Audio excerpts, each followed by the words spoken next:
The moral superiority of capitalism. Capitalism is the only morally superior social system because it is the only system that recognizes that man has a right to his own life, that man is a rational being who lives and flourishes by the exercise of his own judgment, and it is the only system that never forces him to sacrifice that judgment to others or that others sacrifice their judgment to him. What is the perfect political system? When I say a perfect political system, I do not mean utopian. I do not mean a system that promises perfect people or perfect outcomes. I mean a morally ideal system, one that allows human beings to live, flourish, and resolve conflicts without initiating force against one another. A perfect system does not guarantee that everyone will make good choices. It guarantees that no one can force another person to act against his own judgment. That is what makes it moral. It leaves each person free to live by his own mind. The purpose of government is to stop the initiation of force and to protect individual rights. Individual rights are not gifts or permissions from the state. They cannot be subject to public vote or majority rule. They are a moral necessity for life. The government does not grant rights, it exists to protect them. The moment the government starts handing out permissions as if rights come from the state, it becomes a violator of rights rather than a protector.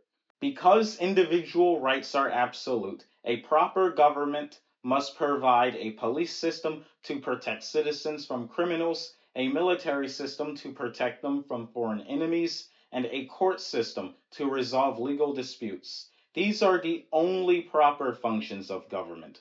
For example, the American system was founded as a republic with a constitution to stop majority rule and to place the use of force under objective law. A constitution exists to limit the government, not to limit the people. It is there to make sure that the use of force is only in retaliation against those who initiate it.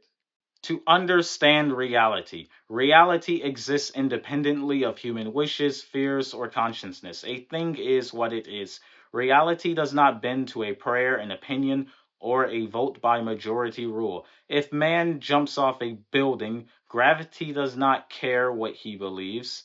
If a country votes that 2 plus 2 equals 5, it still equals 4. Reality is what it is, regardless of what anyone wants, fears, or feels. Man's mind does not create reality. Instead, man's mind perceives reality and recognizes that reality is objective through sense perception. Man is a being of volition, meaning he has a choice to think or not to think. He can focus his mind or evade. He can make errors and mistakes. This is why, for man to survive, he must think and use reason as his only means of knowledge. Reason is the faculty that identifies and integrates the facts of reality into concepts and principles that guides one's life. For example, a farmer studies the seasons and the soil to grow crops. A builder studies physics and materials to construct a bridge. A doctor studies anatomy and disease to heal a patient. In every case, man must observe reality, use reason to understand it, and act on what he knows. There is no other way. Human life as the standard of value. Morality is about how man lives his life. An objective morality based on the facts of man's mind and body. What is good for him? What is bad for him? The purpose of man's life is his own happiness. Values are not just whatever a person feels like pursuing. Values are the things his life actually requires. Food, shelter, knowledge, purpose, self-confidence, productive work. These are not arbitrary preferences. They are the objective needs of a living being who must act to sustain his own life. When man makes decisions based on objective reasoning is good because it promotes his life and leads to his long-term happiness. Acting against the facts of reality, ignoring evidence, evading consequences, living by whim is bad because it works against his life and leads to suffering and destruction. The standard is not what feels good at the moment. The standard is what serves man's life over the long term. By that standard, the good is what supports or promotes an individual's life, and the evil is what destroys an individual's life. The objective meaning of rights. When it comes to defining rights, first let's define what rights are not. Man does not have a right to public housing or public health care because that is taking money out of another person's pocket through government force. If the government provides someone with a house by taxing his neighbor to pay for it, the government is not protecting rights, the government is violating them. One man's need does not become another man's obligation just because the government is collecting the check. Rights are objectively defined as the right to action. Man has the right to work for what he wants and what he needs. Just because he needs food and clothes to survive does not mean his neighbors are obligated to provide them. Need is not the same as deserving.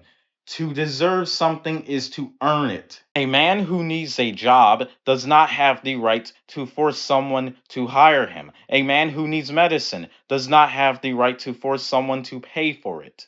Man has the right to earn food and clothes and what he needs, and to keep the results of his own products of what he has earned. And that is the true meaning of rights, not a guarantee that others will provide for him.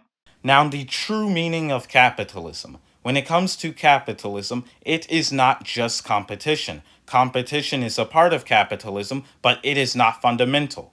The fundamental definition of capitalism is the separation of state and economics. That means no subsidies, no welfare state, no interference with production and trade, and no protectionist tariffs. Capitalism is a system where the government does not bail out failing businesses. It does not tell people what they can produce, how much they can charge, or who they must hire. Under capitalism, individuals are free to deal with each other by trading value for value. Each person gives something the other wants by mutual agreement, with no one forcing anyone. Capitalism is a system where all property is privately owned, private businesses, private healthcare, and private schools.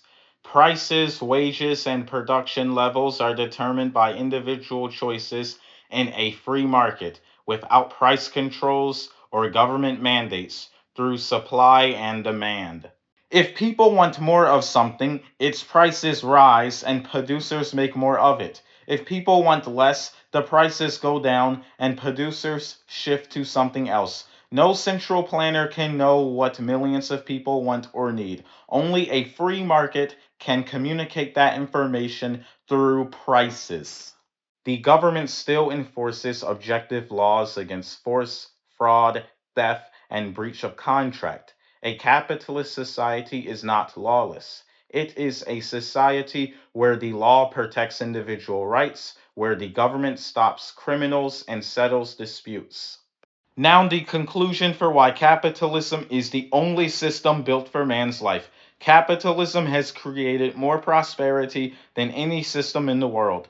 From the Industrial Revolution to lifting people out of poverty, every system that has tried replacing capitalism, such as socialism, communism, fascism, the mixed economy, has required forcing some people to sacrifice for the sake of others. Every one of those systems starts with the idea that man does not have a right to his own life, that his work and his property belongs to the collective or to the state, that he must serve others whether he chooses to or not. Importantly, capitalism is the only system consistent with the facts of man's nature. It is the only system where man has the freedom to use reason and act on his own judgment. It is also important to remember that a system of freedom does not guarantee that everyone will be rational. People can still make bad choices, act on emotion, or refuse to think. But capitalism guarantees that man has the right to use his mind, to produce, to trade, and to keep the values he has earned. So, capitalism does not force man to be rational. Instead, capitalism gives man the freedom to be rational. And when man is rational and uses reason, that leads to a life of happiness and flourishing. He can only do that in capitalism because capitalism is the only system that protects his right to do it.